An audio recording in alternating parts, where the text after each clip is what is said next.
राहुल जी बहुत बार कहते हैं भूचाल आएगा, भूकंप आएगा, कभी कहते हैं एटम बम आएगा, कभी कहते हैं हाइड्रोजन बम आएगा, लेकिन हर बार वो भी कांग्रेस पार्टी की तरह टाइम खुश हो जाता है।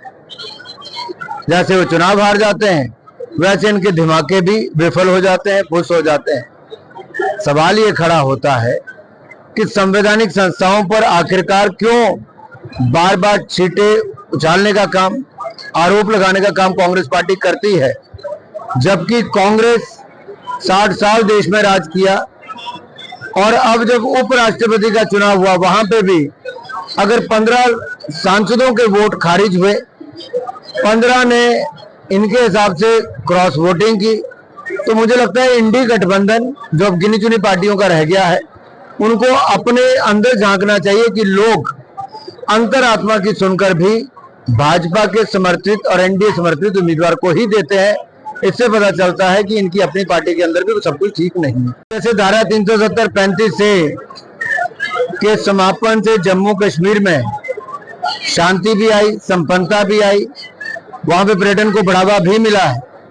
ऐसे ही CAA के कानून बनने के बाद जो पाकिस्तान, बांग्लादेश, अफगानिस्तान से आने वाले हिंदू, सिख, बौद्ध, पारसी, ईसाई जो माइनॉरिटी से जिनको वहां प्रताड़ित किया जाता है, उनको यहाँ पे नागरिकता देने का काम हुआ।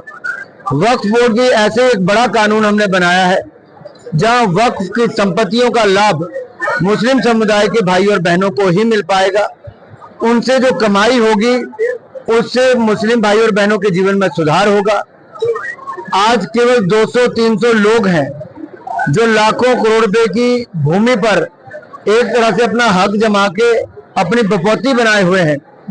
ये वक्फ बोर्ड का कानून दुनिया भर में देखा जाए जितने कानून हैं उनसे भी बेहतर है, और दुनिया भर में जो भारत में पहले वक्फ कानून था वैसा कहीं भी नहीं है, मुस्लिम देशों में भी नहीं है।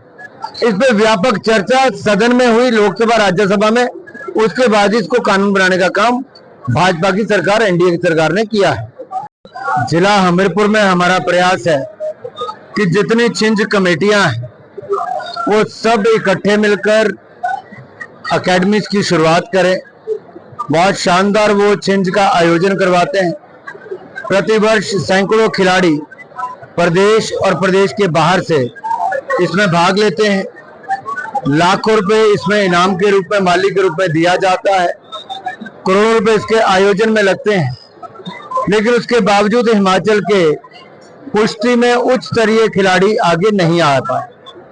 हमारा प्रयास है कि हर जिला में सभी कुश्ती के जो हमारे छिंज कमेटियां हैं उनसे बोल के हम उनके प्रयासों से ही हर जिले में 2-2 अकेडमीज कम से कम शुरू करवाएंगे, ताकि अच्छे कोचेज भी वहां पर हो, खिलाड़ियों को अच्छी सुविधाएं हो, ट्रेनिंग हो, अच्छा प्लेटफॉर्म उनको कंपटीशन में भाग लेने के लिए मिले। और यही नहीं, भविष्य के मेडल विजेता हम इन्हें अकेडमी से बनाकर लाएं।